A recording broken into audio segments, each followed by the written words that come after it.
Saudara-saudaraku sekalian, seluruh bangsa-bangsa di seluruh dunia, dimanapun saudara-saudaraku berada. Dengan ini kami sampaikan ajaran Jowo Sanyoto.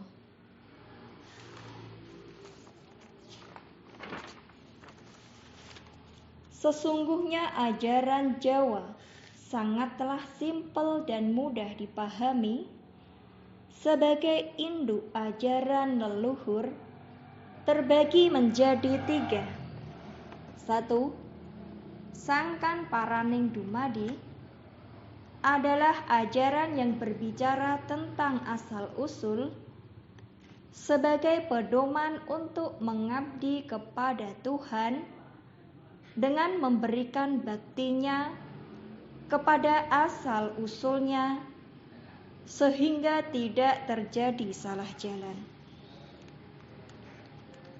2. Lepas Paraning Dumadi adalah ajaran yang bersumber pada kehidupan nyata yang berhubungan dengan perilaku hidup yang menyangkut norma-norma kehidupan yang tidak bertentangan dengan kehendak alam sehingga tidak menimbulkan murka sang penguasa alam. 3. Sampurnaning Dumadi adalah ajaran yang mengajarkan kepada manusia untuk bisa kembali kepada asal-usulnya,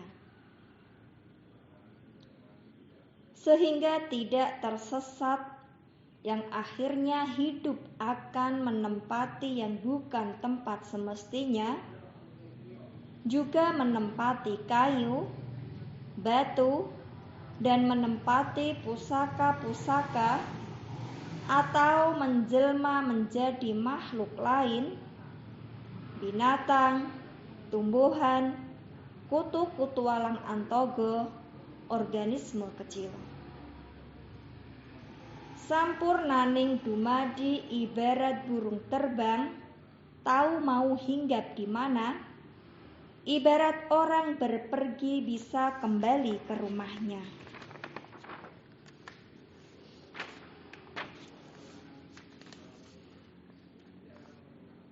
1.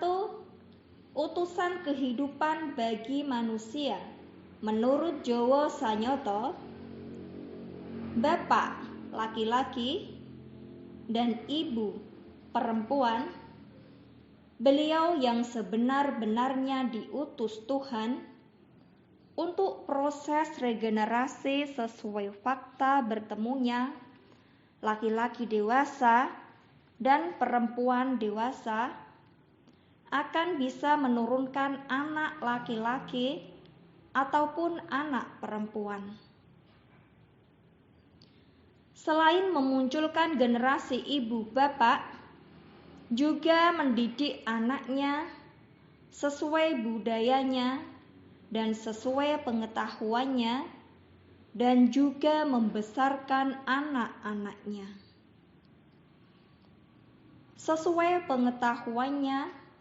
Anak-anaknya diajarkan untuk bergerak, berbicara, mengenali warna-warna, mengenali bentuk-bentuk benda, mengenali makhluk-makhluk yang lain, mengenali bumi, bintang, bulan, dan matahari, serta mengajarkan bahasa-bahasa, perilaku yang ada pada peradaban tersebut, dan segala pengetahuan yang dipunyai orang tua akan diajarkan kepada anak-anaknya.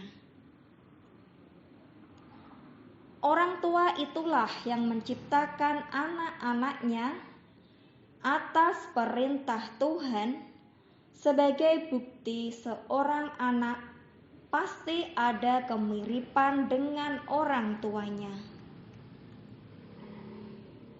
Orang tua juga membesarkan anak-anaknya Sebagai bukti orang tua yang membangun fisik anaknya, orang tua juga mendidik anak-anaknya.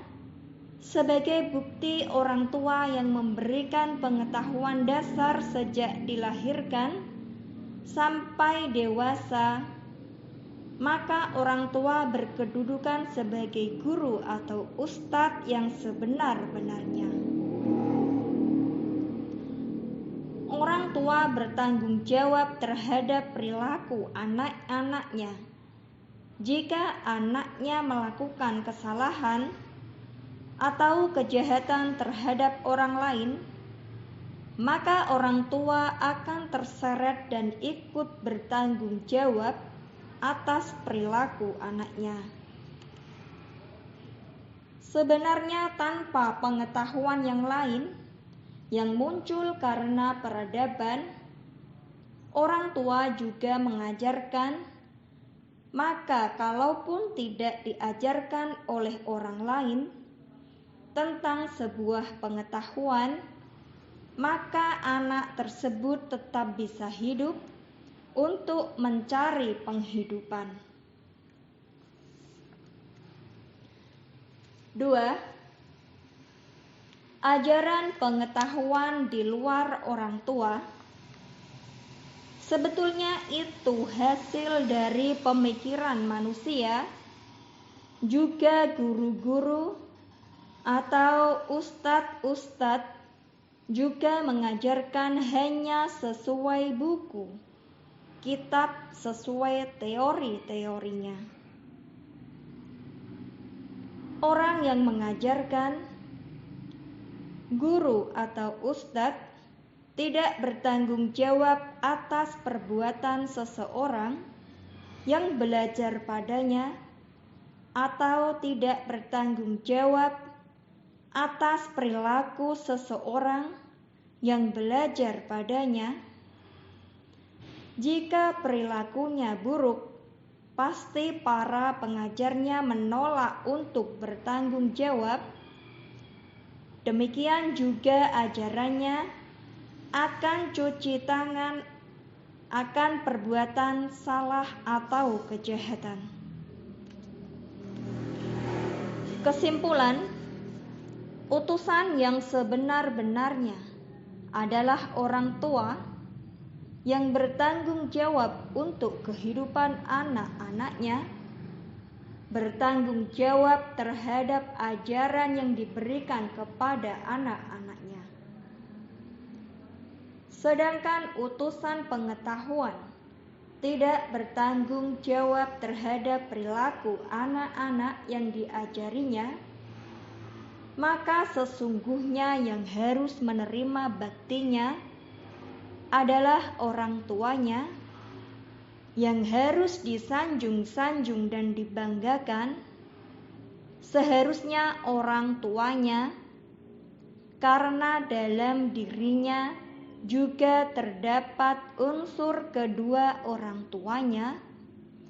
Sedangkan guru atau ustadz yang mengajarkan ilmu-ilmu yang berdasarkan kitab-kitab, buku-buku, atau pendapat-pendapat yang tidak bertanggung jawab atas perilaku anak didiknya, hanya cukup berterima kasih dan menghormatinya.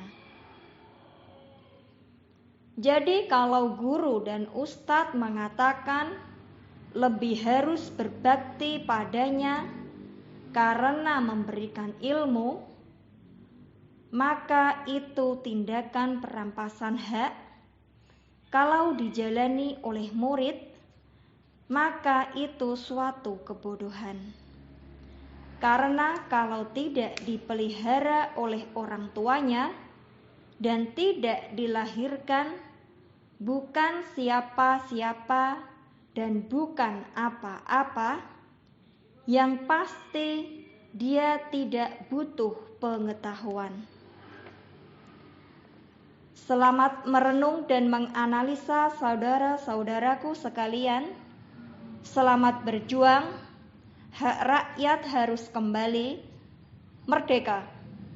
Lembaga Kedaulatan Rakyat Indonesia, Pergerakan Rakyat Menuju Alam Kemerdekaan.